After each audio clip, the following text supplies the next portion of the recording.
Nous sommes en mars 2010, en huitième de finale d'une Europa League où il y a de sacrés morceaux sur le papier. Le FC Valence se déplace en Allemagne pour affronter le Werder Brême.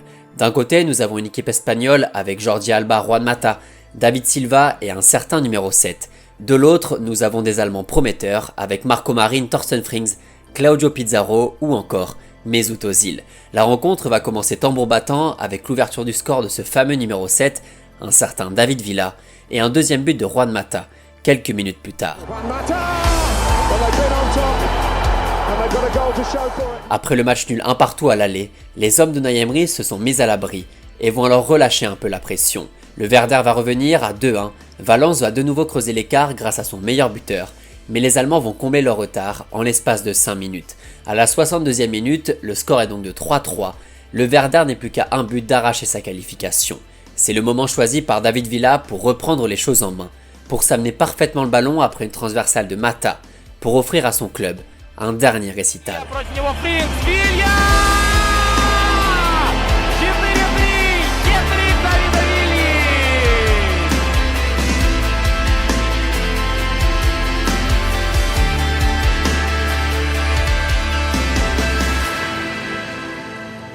Marquer, c'est évidemment le Graal pour tous les attaquants. Marquer beaucoup, c'est souvent ce qui différencie un buteur correct d'un très grand numéro 9, la régularité étant bien souvent la clé d'une prestigieuse carrière. Alors si je vous dis que David Villa a réalisé en gros 17 saisons en professionnel et que dans 15 d'entre elles, il a marqué au moins 18 buts, ça classe directement le bonhomme. Les deux manquantes étant sa dernière à 37 ans et celle de 2012 marquée par une fracture du tibia.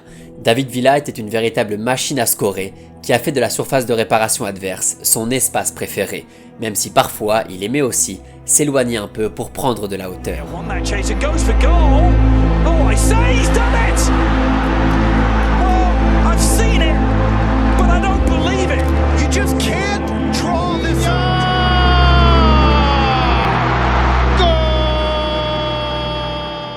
L'attaquant, pas très grand, pas très costaud, mais tellement intelligent dans ses déplacements sans ballon, a fait vivre un cauchemar aux défenseurs. C'est l'exemple même du joueur qui vivait avec l'obsession de marquer, avec l'obsession de faire avancer son équipe, sans jamais en faire trop. Car être un grand buteur, un assassin devant le but, ce n'est pas forcément être égoïste, et cette envie de faire jouer ses coéquipiers, de les mettre dans de bonnes conditions, animait aussi le jeu de l'Espagnol. Ces petites remises dans le bon tempo et dans l'espace entre les défenseurs montrent bien que le numéro 7 n'était pas qu'un simple finisseur. Précis sur le terrain mais aussi dans les pubs, comment refuser un bon vieux Need for Speed.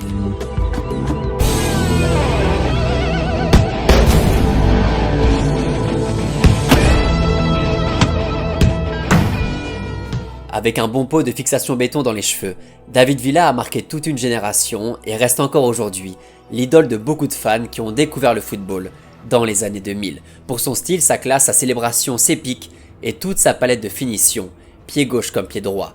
Dans la profondeur, après un appel parmi tant d'autres ou sur une action de pur soliste, David Villa avait cet instinct de buteur, le sens du but presque immuable de ses 19 à ses 38 ans.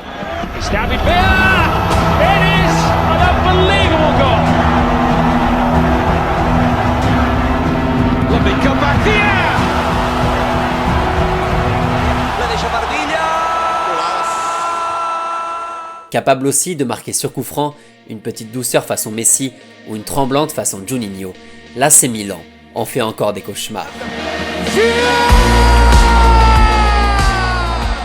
Fils de mineur, l'attaquant aimait aussi les mines, la finesse de son jeu n'étant qu'une simple diversion. Celui qu'on appelait El Guarré l'enfant, un surnom synonyme pour un autre joueur, a été l'un des meilleurs attaquants de sa génération, un joueur qui respirait la classe, l'humilité et l'amour du ballon.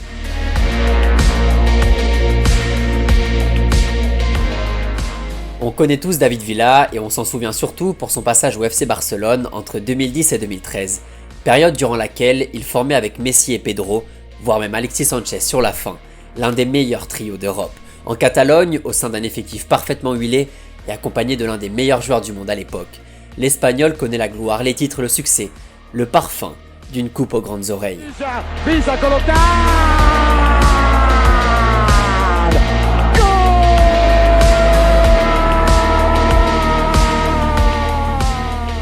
Dans une période dorée pour le football blaugrana, David Villa écrit sa légende après une dizaine d'années à briller en Espagne et à dévorer les pauvres défenses de Liga. Si on devait résumer sa carrière en un match, ce serait sûrement celui contre le Real, quelques mois après son arrivée au Barça, cette fameuse soirée du 29 novembre 2010. Ambiance exceptionnelle au Camp Nou à l'occasion de ce 161e Classico en Liga entre le FC Barcelone et le Real Madrid. Le football de Guardiola à son paroxysme, 5-0 pour les Blaugrana, une manita qui est bien évidemment restée dans toutes les mémoires. Le numéro 7 fut absolument exceptionnel ce soir-là, toujours en mouvement, toujours très juste, auteur de la passe D pour Pedro après 20 minutes de jeu. Dans un rôle de pivot, d'ailier ou même de numéro 10, Villa était juste trop fort pour la défense madrilène, qui va encaisser 2 buts coup sur coup, des buts de vrai numéro 9.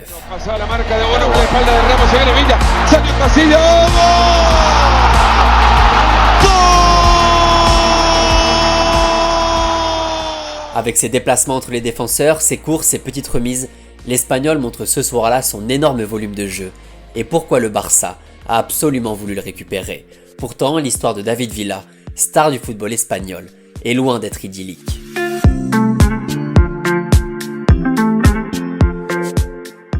Quand il avait seulement 4 ans, alors qu'il jouait déjà au ballon avec ses jeunes amis, l'Espagnol se fracture le fémur droit, une blessure très grave surtout aussi jeune, une blessure qui peut nécessiter l'amputation de la jambe. Ses parents n'ont pas voulu l'opération et ont préféré un plâtre pendant plusieurs mois, le jeune David étant obligé de rester confiné dans son lit. Mais malgré tout ça, malgré l'interdiction de jouer de la part des médecins et malgré son physique un peu chétif, l'attaquant espagnol va exploser en deuxième division, à 19 ans, sous les couleurs du Sporting Gijón. Avec 40 buts marqués en 2 saisons, le nouveau buteur de ce club dans le nord du pays tape forcément dans l'œil des équipes de Liga et c'est finalement Saragosse qui le récupère. Pues bueno, con mucha alegría, ¿no? Porque marqué bastantes goles aquí, hicimos buenos partidos. Muy bonita, ¿no? Porque tengo muchos amigos de toda aquella etapa. Estuve 10 años en Langreo. De nouvelles saisons, cette fois-ci chez les grands, le temps de marquer un quadruplé contre Séville et un but exceptionnel contre les Galactiques du Real.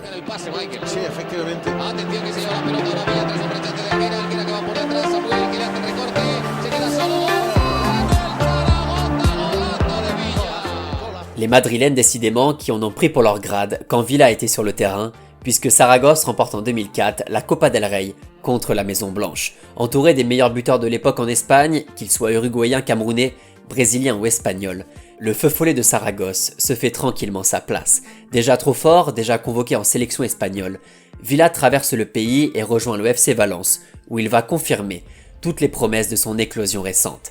25 buts en Liga dès la première saison, puis 15, 18, 28 et 21. Une avalanche de buts en Liga avec de beaux petits joueurs à ses côtés, comme Pablo Aimar, Juan Mata, David Silva et Fernando Morientes. Avec ce vivier de gros talents et avec Villa en pointe de son attaque, Valence va continuer à jouer les troubles fêtes en haut du classement, à remporter une Copa del Rey en 2008 et à jouer les quarts de finale de Ligue des Champions.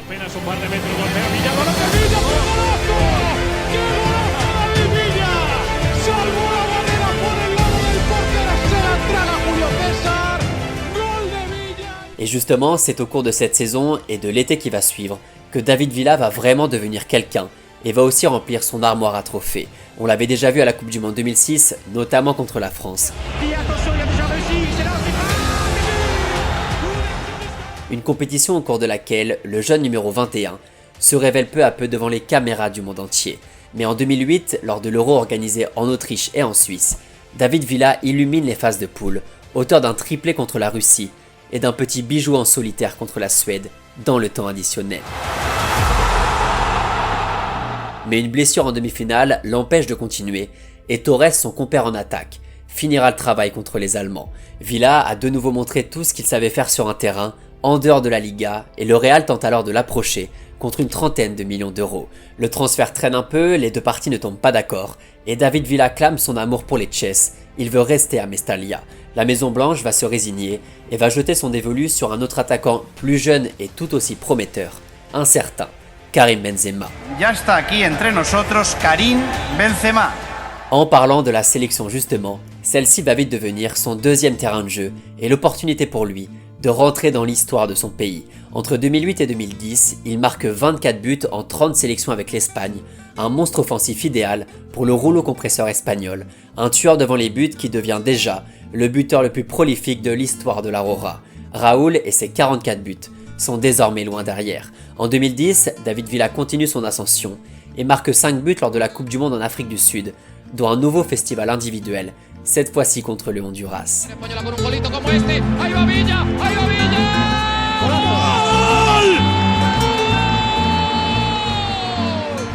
Seul buteur contre le Portugal en 8e et contre le Paraguay en quart, Villa participe pleinement à la première victoire espagnole lors d'un mondial, la consécration ultime de n'importe quelle carrière. I mean, for me it's the best year as a football player in my career. The memories are always great. La suite est plutôt logique. Le Barça, qui a laissé partir Titi Henry au pays de l'oncle Sam et Zlatan Ibrahimovic en prêt au Milan AC, cherche un soutien offensif pour accompagner son prodige argentin.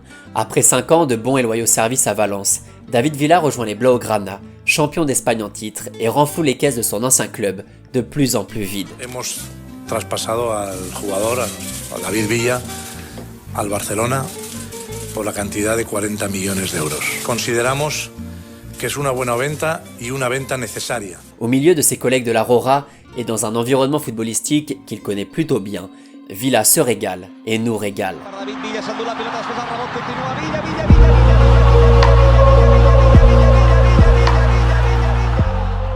Une première saison parfaite avec 5 trophées remportés dont la Ligue des Champions. Van der Sar, pour le dernier match de sa carrière, espère encore pouvoir attraper le ballon, même s'il marque un peu moins qu'à Valence, et c'est tout à fait logique. Les fans du Barça tombent rapidement amoureux du joueur, qui matche parfaitement avec l'ADN du jeu barcelonais. Malheureusement, alors que tout se passait comme sur des roulettes, une blessure va venir contrarier sa formidable ascension et son début réussi chez les Blaugrana. Coupe du Monde des clubs 2011, Barcelone-Al-Sadd en demi-finale, fracture du tibia gauche pour l'attaquant espagnol, au placard jusqu'à la fin de la saison.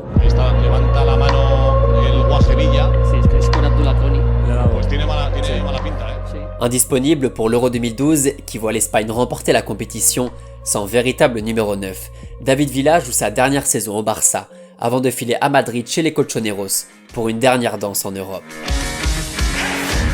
David Villa a encore du ballon et va le montrer justement contre le Barça dès son premier match.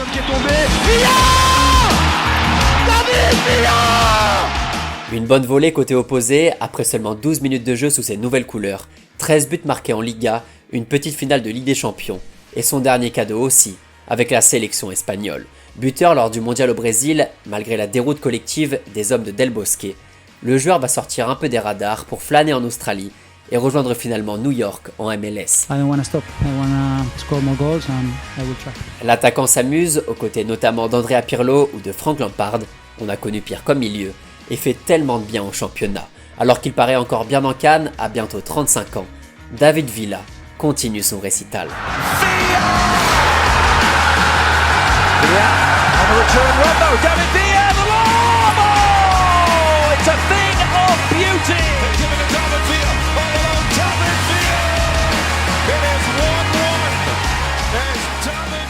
La MLS, pourtant en plein développement, paraît encore bien légère pour un joueur de ce calibre qui continue à croquer les défenses et délivrer quelques caviars. Le Japon aussi profite d'une saison avec David Villa sur la pelouse, cette fois-ci avec Andrés Iniesta, et profite de ses dernières petites friandises avant l'annonce que tout le monde attendait. La noticia es que cuando acabe esta presente temporada aquí en Vissel Kobe dejaré de jugar a fútbol, retiraré de la práctica del fútbol a nivel profesional. Pero siempre me he dicho a mí mismo un lema muy claro y una frase que es prefiero dejar el fútbol antes que el fútbol me deje a mí. Y después de hablar con mi familia, con toda la gente que me entiende, que me quiere y que sabe lo que yo pienso, y obviamente con mí mismo, he decidido que este es el momento perfecto.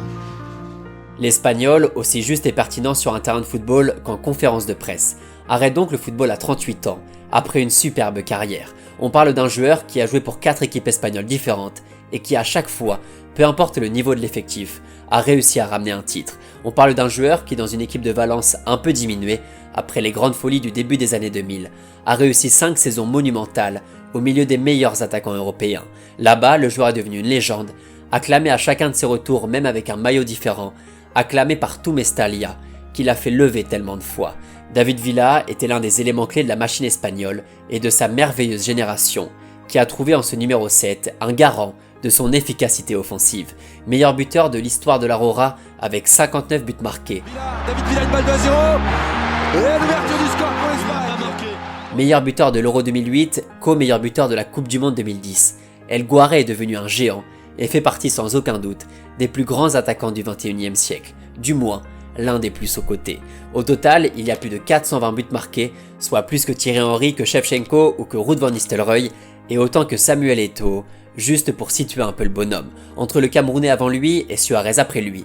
L'Espagnol est rentré aussi dans le cœur des Barcelonais, malgré le peu de matchs joués, son numéro 7 comme héritage éternel. David Villa, c'était aussi un peu de musique, lui qui a inspiré le très bon Villa Maravilla, Villa la merveille. Villa, c'était aussi un peu de publicité, un peu de catch et beaucoup de caritatif. C'était beaucoup de choses en même temps. Voilà tout ce qu'on avait à dire sur ce joueur, dont la trajectoire peu commune a forcément embelli une histoire déjà romancée. L'éclosion d'un petit bonhomme de 19 ans, qu'on avait jugé trop petit, trop frêle, trop jeune. Pourtant, David Villa avait du talent plein les crampons, et cette capacité finalement assez rare, de toujours la mettre au fond. Avec sa belle gueule et sa paire de F50, l'Espagnol a transporté les foules avec lui, et partagé cette émotion toujours intacte de marquer pour son équipe. Loin, très loin des Asturies natales, El Guare a finalement bien grandi.